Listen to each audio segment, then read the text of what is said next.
Eu sou Mário Persona e essas são as respostas que eu dei aos que me perguntaram sobre a Bíblia. Você escreveu dizendo que concorda com quase tudo o que eu digo, exceto com um não posicionamento contra os males que as autoridades querem implementar na sociedade.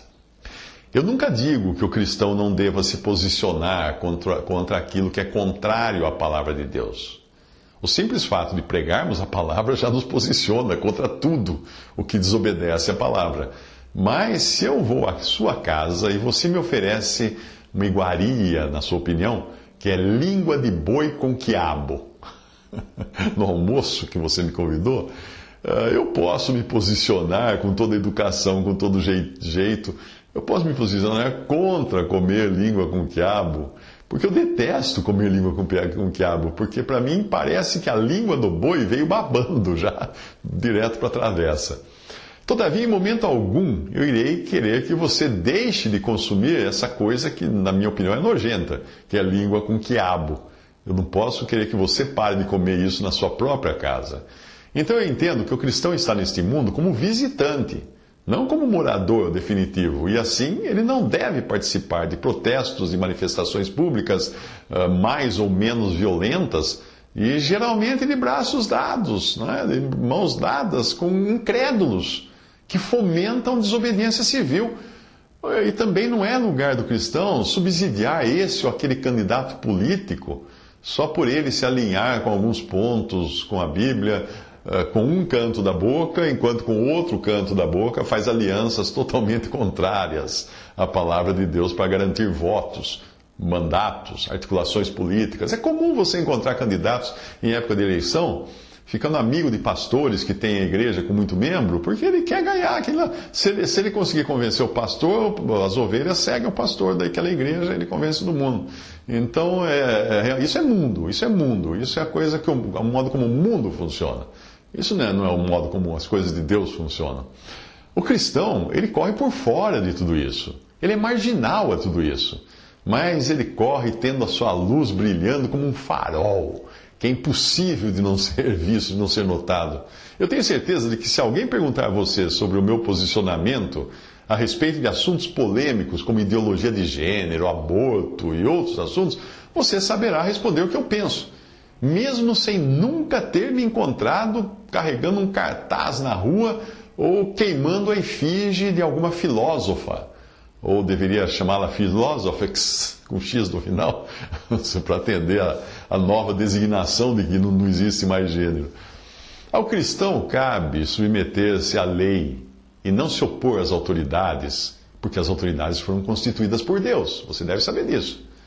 A Bíblia diz: lembra-lhes que se sujeitem aos que governam, às autoridades, sejam obedientes, sejam prontos para toda boa obra, sujeitai-vos a toda instituição humana por causa do Senhor, quer seja ao rei, como soberano, e coloque aí também presidente ou qualquer coisa, governador, quer as autoridades como enviadas por ele, tanto para castigo dos malfeitores como para louvor dos que praticam o bem, porque assim é a vontade de Deus que pela prática do bem façais emudecer a ignorância dos insensatos, como livres que sois, não usando todavia a liberdade por pretexto da malícia, mas vivendo como servos de Deus.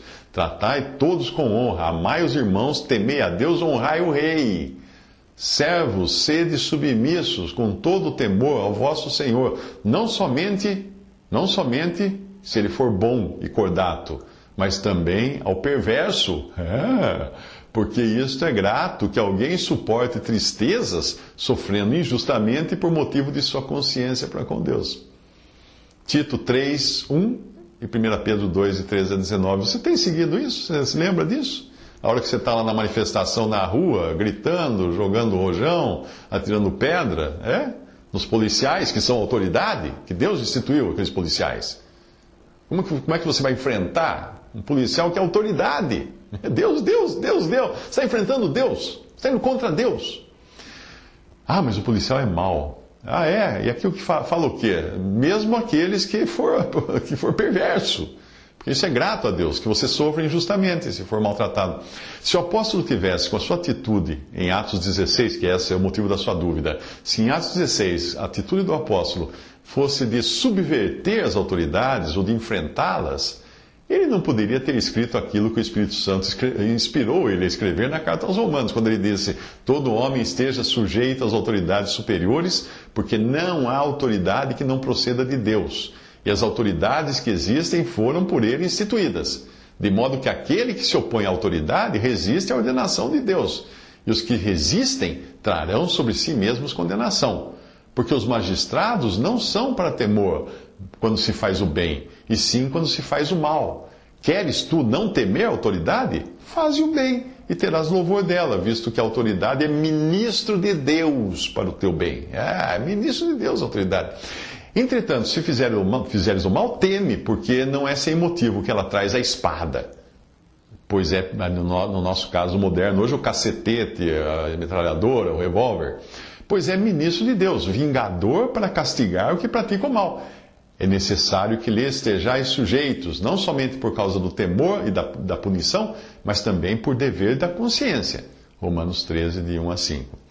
Muito bem, você alega que o cristão deve sim protestar contra as injustiças deste mundo, deve sim interferir na política, em outras coisas, porque segundo um pregador que você ouviu, nós teríamos exemplo disso na palavra de Deus, justamente nesse capítulo 16 de Atos. Segundo você, o pregador teria explicado que em Atos 16, de 35 a 40, Paulo e Silas teriam protestado contra a injustiça da lei instituída, das autoridades, depois de terem sido presos e castigados por terem pregado o Evangelho.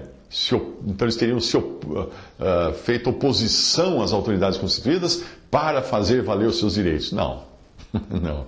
Eles não fizeram oposição às autoridades constituídas. Se o capítulo só tivesse a conclusão do que aconteceu com Paulo e Silas, alguém poderia até ser levado a esse pensamento, mas quando você observa o contexto todo, você percebe que Paulo e Silas não protestaram, não se opuseram quando foram açoitados e encarcerados. Não, eles se submeteram. Ao contrário, eles ali agiram em graça e submissão às autoridades. Em nenhum momento você encontra Paulo e Silas alçando a voz em brados contestatórios de protesto. Não, você escuta a voz deles em hinos de louvor a Deus e em orações. Veja a passagem que nós vamos ler agora. E a multidão se levantou unida contra eles, e os magistrados, rasgando-lhes as vestes, mandaram açoitá-los com varas. E havendo-lhes dado muitos açoites, os lançaram na prisão, mandando ao carcereiro que os guardasse com segurança. O qual, tendo recebido tal ordem, os lançou no cárcere interior, e lhes segurou, lhes prendeu os pés no tronco. E Paulo e Silas: isso é uma vergonha, estamos aqui injustamente, não devíamos ter sido presos. É assim que eles estavam lá? Não. Veja a passagem. E perto da meia-noite, Paulo e Silas oravam e cantavam hinos a Deus, e os outros presos os escutavam. Atos 16, 22 a 25. Como é que seria testemunhar de Cristo a alguém se opondo à autoridade que Cristo deu ao próprio mundo para você obedecê-la? Ao falar do contexto todo do episódio, que começou com a manifestação da multidão, a prisão de Paulo e Silas, a libertação miraculosa dos dois, para aí então levar a salvação ao carcereiro e sua família, culminando no reconhecimento das autoridades de que tinham errado, em nenhum momento esse reconhecimento das autoridades que tinham errado, que nós vamos ler mais adiante, isso que Paulo e Silas fizeram foi no sentido de resistir às autoridades, e muito menos de subverter os poderes constituídos. Eles não tentaram pregar desobediência civil, ou nada disso. Eles foram submissos às autoridades. Sofreram injustamente? Sim, sofreram. Mas foram submissos. William Kelly comenta a passagem depois, quando as autoridades vêm pedir desculpas para Paulo e Silas, que é a passagem da sua dúvida, ou que aquele pregador disse que ali eles estariam fazendo enfrentamento, não é? Veja o que William Kelly escreve. Tal é o triunfo da justiça de Deus para todos os que se submetem a ela. No entanto, não é uma promessa em suspense, e menos ainda uma farsa, mas uma bendita e eficaz realidade da graça para ninguém mais além daqueles que se submetem, qualquer que seja seu desejo e esperança para os demais.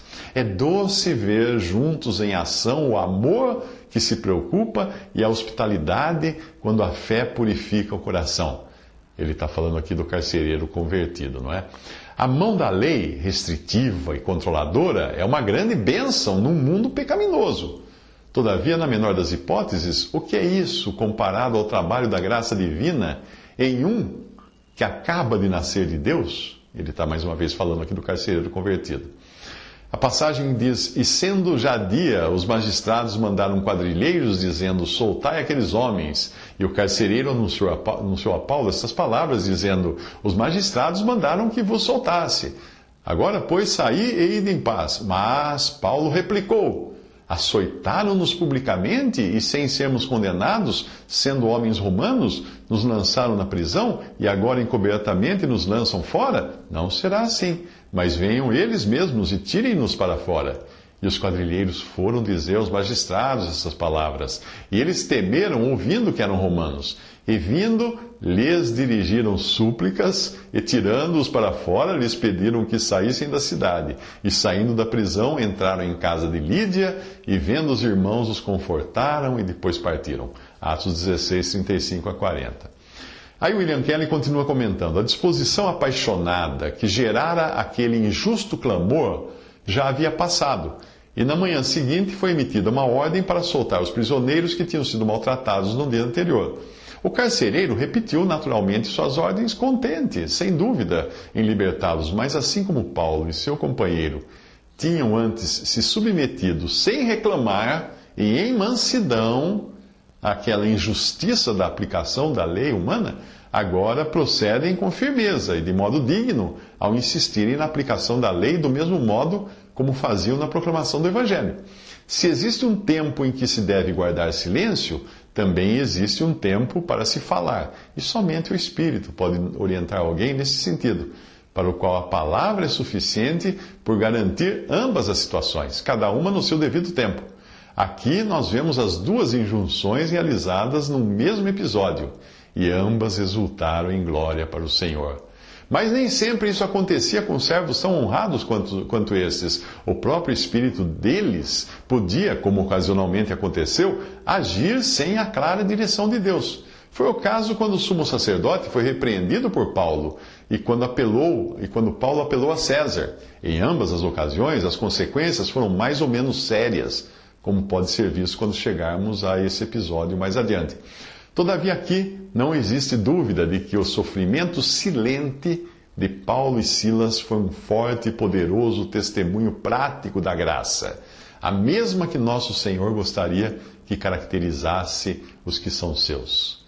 E aí ele menciona um versículo: porque que glória será essa, diz o outro apóstolo, se pecando sois esbofeteados e sofreis, mas se fazendo o bem sois afligidos e o sofreis, isso é agradável a Deus. Isso está em 1 Pedro, capítulo 2, versículo 20, e agradável é uma palavra derivada de graça. Os santos, aí William Kelly continua escrevendo o seguinte: os santos são chamados a sofrer assim. Curiosamente, são aqueles que praticam isso que também ensinam isso, como fez então essa bendita dupla em Filipos. Eles foram censurados pelo nome de Cristo, foram participantes de seus sofrimentos sem um murmúrio sequer, mas foi com orações e hinos de alegria que foram considerados dignos de suportar a injustiça e a vergonha pelo nome do Senhor.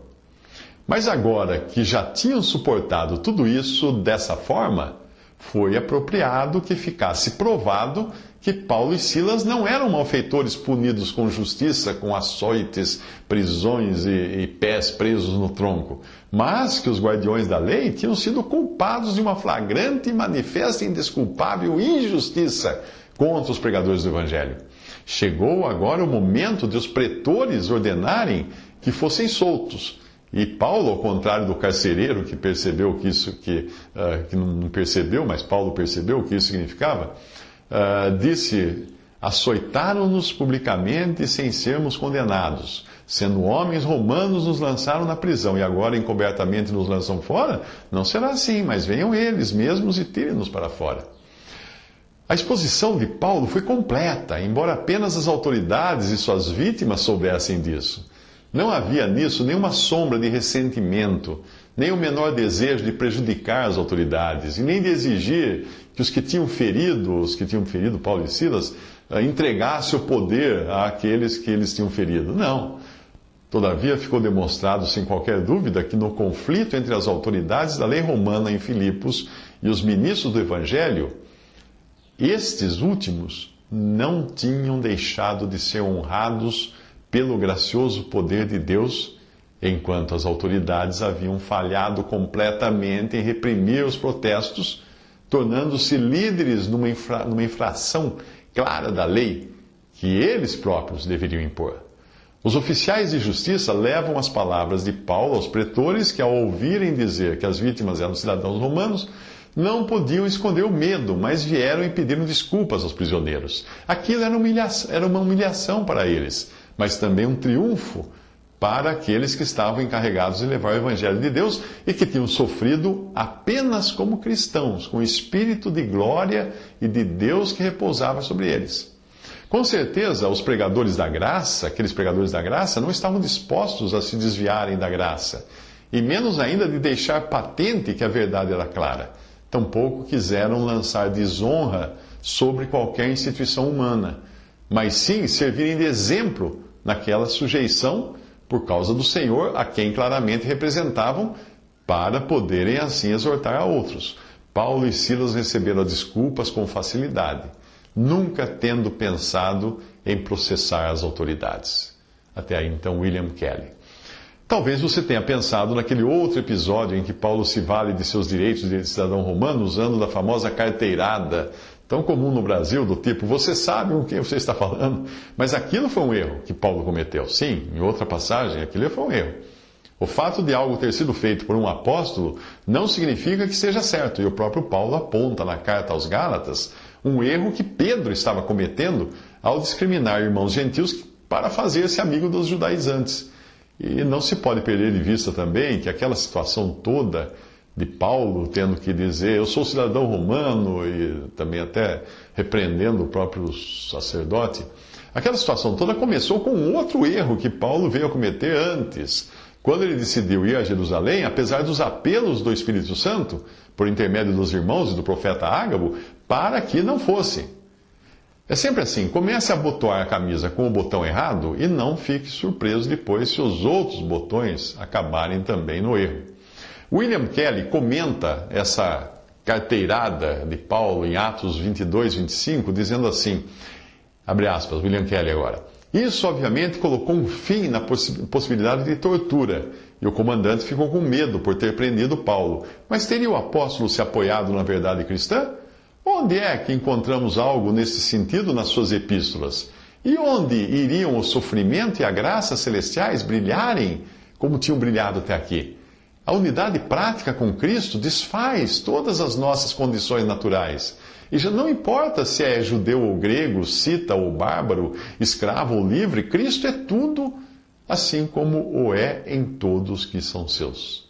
Fecha aspas, até aí então, comentário de William Kelly, mostrando que a cidadania do cristão é nada, porque nós somos agora em Cristo, e em Cristo não somos mais nem judeu, nem grego, nem cita, nem bárbaro, nem escravo, nem livre, nem homem, nem mulher, nem nada. Nós somos em Cristo. Visite respondi.com.br. Visite 3minutos.net.